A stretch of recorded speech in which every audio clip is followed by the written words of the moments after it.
Hey, I just want to release a prophetic declaration over some of you today. Many of you have been waiting and contending for things that have been in the back burner or have been in hold for a long time. But I want to release a testimony over you, and I want to declare the word of the Lord that I believe God is doing right now. I had a friend of mine who over 5 years ago, him and his wife went through a really bad divorce. It was really challenging. Both of them believers, love God, but it was just painful because of some brokenness in both of them. But during that season of walking with him, I remember the Lord saying, I'm going to restore this. I'm going to redeem this, and I'm going to bring them back together. And it was, I spoke it, but it was hard for him to hear because he had to just let it go. Both of them had to let it go. And, but during that time, it felt like there's no chance this is going to happen again. But 5 years later, today, they're actually renewing their vows on their 18th wedding anniversary. And so I just want to release that promise over you, that things that feel like they have been in holding,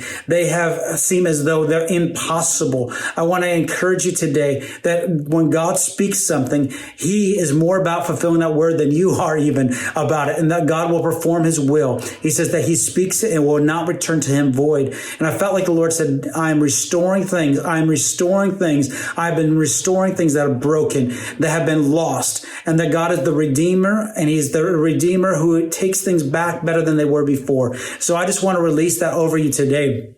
I felt like the Lord said, do not lose hope. Do not lose hope of the word of the Lord over your life. In fact, some of you are in this place of struggling and discouragement because you're like, God, what are we supposed to do? But I felt like the Lord reminded me to encourage you. Don't forget the word of the Lord. Go back to your journals. Go back to the promises that God's spoken over those situations and say, God, remind yourself of those things and declare that over the situation. God, I thank you that you're the abundant provider, that you said you're going to take care of this, that you're going to cancel my debt, that you're going to provide the home. You're going to open up the doors for my business. You're going to begin to bring breakthrough in my marriage. So I just want to release that over you today, that God is the God of breakthrough, that he has performed his will. And even that testimony, that marriage being restored, it said it's better than it's ever been before. I want to release that over you today, that God is restoring, he's redeeming, he's fulfilling his word over you today. Be encouraged.